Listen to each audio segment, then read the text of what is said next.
What's up, guys? Welcome back to the channel. Here we are with another reaction. In this, we have how India proved Pakistan's nuclear threat was a bluff. Before we jump in, if you guys happen to enjoy, please don't forget to subscribe, give the video a thumbs up. Also, if you'd like to support the channel by becoming a member, all you gotta do is hit that join button to receive your exclusive benefits. Let's get right to it. What happens when a country keeps warning about using nuclear weapons, but never actually does it? In this video, we'll explore how India exposed Pakistan's nuclear threats by standing up to them again and again. By the end, you'll understand why empty threats can be more dangerous to the one making them than to anyone else. And you'll see why the fear that once froze nations began to crack, one strike at a time. Before we move forward, please make sure to like the video so that YouTube pushes this video to as many people as possible. When Pakistan became a nuclear power in 1998, it broadcast a chilling message. Any large-scale military action from India would be met with a nuclear response. This warning wasn't just a one-time threat.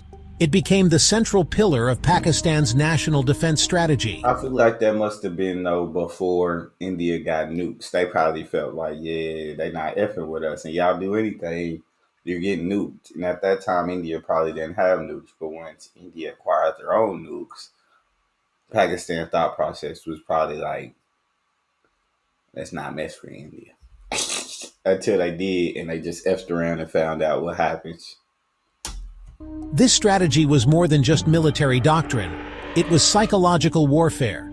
The idea was to create such intense fear of nuclear disaster that India or any other country would never dare to cross a line. This became known as nuclear deterrence. And for a while, it worked. Even when Pakistan-backed terror groups carried out attacks on Indian soil, India hesitated, not because it lacked the capability, but because the nuclear threat loomed like a trap. But here's where the bluff began to unravel. Pakistan issued the threat again and again, but never followed through. The fear began to lose its edge. Each unfulfilled warning made it easier to question the foundation of that threat. Pakistan didn't just have nuclear weapons. It had a story of being volatile, unstable, and willing to escalate at the slightest provocation. That image became a tool. It helped shield terror groups and secure diplomatic breathing space. Every time a terror attack rocked India, Pakistan's playbook was ready. Deny involvement and issue a nuclear warning to stop India from retaliating. This combination of denial and fear management became routine. But here's the twist. At some point, they're just gonna call you out on it. At some point, your bluff's gonna get called. And I mean, it takes a lot for a country to know that if I knew, like, this is mutually assured destruction, like, there's no pulling that nuke back. And if you try to nuke India and do not succeed, you're getting wiped off the map. And if you do succeed, you're getting wiped off the map. And so at that point, I mean, it'd take a lot to hit that nuke button. I think for any country to hit that nuke button, at that point, you literally already have to be, like the end is near for you. Yeah. Twist. Fear works only as long as the threat feels real. Yep. The moment you repeat the threat without action, you start looking like the boy who cried wolf. And once someone calls your bluff, the whole illusion begins to fall apart. This part is important because it shows how people can be scared of something even if it's never used. The fear of a nuclear weapon was strong, but if it never gets used, people stop being scared. That's when the bluff starts to fall apart. Over the years, Pakistan's nuclear narrative faced several critical tests and failed each one. In 1999, during the Kargil War, Pakistan sent soldiers into Indian territory. India retaliated with full military power. Despite the direct confrontation, Pakistan didn't escalate to nuclear warfare. In 2001, after the Indian parliament was attacked, India mobilized troops along the border. Pakistan responded with nuclear threats. No action followed. In 2008, following the horrifying Mumbai attacks, global pressure mounted. Pakistan again warned of nuclear escalation if provoked, but nothing happened. In Dang. all these cases, Yeah, the you nuclear can't just keep saying, you can't keep making threats. I think that's one thing my dad definitely taught me early. Um, you do what you say you're gonna do, right? Mean what you say what you mean. And if you say it, you better follow up on it. Not once did he say punishment was coming and punishment didn't come.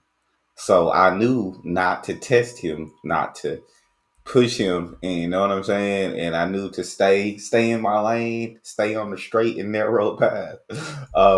Because if I stepped off that path, I knew punishment was coming. And so that's one thing. Although I'm glad nobody's gotten nuked, right? That's definitely a blessing. But once you keep continuously throw that threat out there and never follow up on it, nobody's gonna buy it anymore. threat was the loudest sound in the room, but the biggest silence on the battlefield. Every time this happened, it chipped away at Pakistan's credibility. Deterrence is a mind game, Yeah. and Pakistan's moves were starting to lose their sting. By 2016, India had had enough. It started sending a new message. Nuclear threats would no longer hold it hostage. In 2016, Indian special forces crossed into Pakistan-occupied territory to target terrorist camps after the Uri attack. It was a bold step. Pakistan responded with anger, but not nukes. In 2019, after the Pulwama attack, India sent fighter jets deep into Pakistani airspace to bomb a terror training facility in Balakot. Another red line crossed, another nuclear threat ignored. These were not just military operations, they were signals.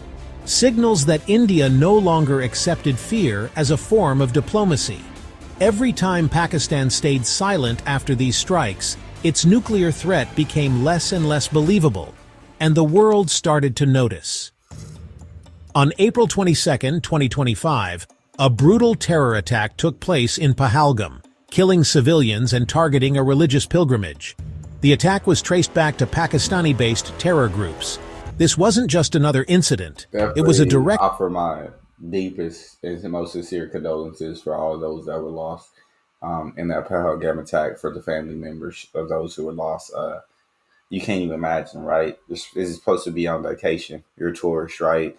Supposed to be enjoying yourself, and something like this happens. Like, it's absolutely heartbreaking. challenge to India's security and patience. This event became the trigger. It was time to test the nuclear bluff once and for all. In response to Pahalgam, India launched its boldest move yet. On May 7th, Indian forces carried out 9 coordinated airstrikes across Pakistan. These weren't symbolic attacks. They targeted real assets, air bases, missile launchers, communication hubs. For 3 days, Indian jets owned the skies. Pakistani forces fought back with conventional firepower, but kept their nuclear arsenal untouched. Of course they did. This was the climax of the long narrative of nuclear threats. If Pakistan was ever going to use nukes, this was the moment. But it didn't. And that's when the world knew it had all been a bluff. Yeah. There are several reasons why Pakistan never followed through. The first use policy was always a psychological tactic.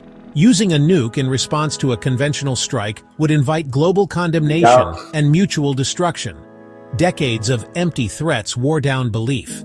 The credibility of deterrence vanished. India's strikes were surgical, quick, and precise. Pakistan had no time or space to escalate without massive backlash. Countries that once urged restraint now quietly backed India's right to retaliate against terror. Each of these directly supports the idea that Pakistan's threats were never intended to be fulfilled. And once that was clear, the weapon lost its power. Exactly. And you take nukes away from the battlefield, and you got India's military versus Pakistan's military, no nukes. It's not even a contest. It's not even, there's not even a comparison there. It'd be absolute annihilation. I The mean, you kind of saw a preview of what it would be before the ceasefire. impact of India's actions has already begun to reshape global perceptions. Experts across the world are now openly acknowledging what many had suspected. Pakistan's nuclear threat was a hollow bluff. Even voices within Pakistan have started questioning why, despite repeated provocations and red lines being crossed, the nuclear card remained untouched. The weapon that once gave Pakistan significant diplomatic leverage now appears powerless. It has become more of a stage prop, used for dramatic effect, but never actually intended for real action. Ooh, that's So tough. how did India prove Pakistan's nuclear threat was a bluff? By exposing it for what it really was, a fear tactic that collapsed when finally tested. And that's how South Asia's most dangerous illusion was shattered. Not with more weapons, but with the courage to stop being afraid. There it is. Yeah, at the end of the day, they don't want that to do nukes because that is mutual destruction. And like you said, that is going to be condemnation from the rest of the world. They're going to be looking at you like anytime you got to be with Pakistan, they're going to be like, we better strike first before they do. That's all we got. If you guys enjoyed, please don't forget to subscribe, get a video a thumbs up, check out the next. Let me know what you think down in the comments.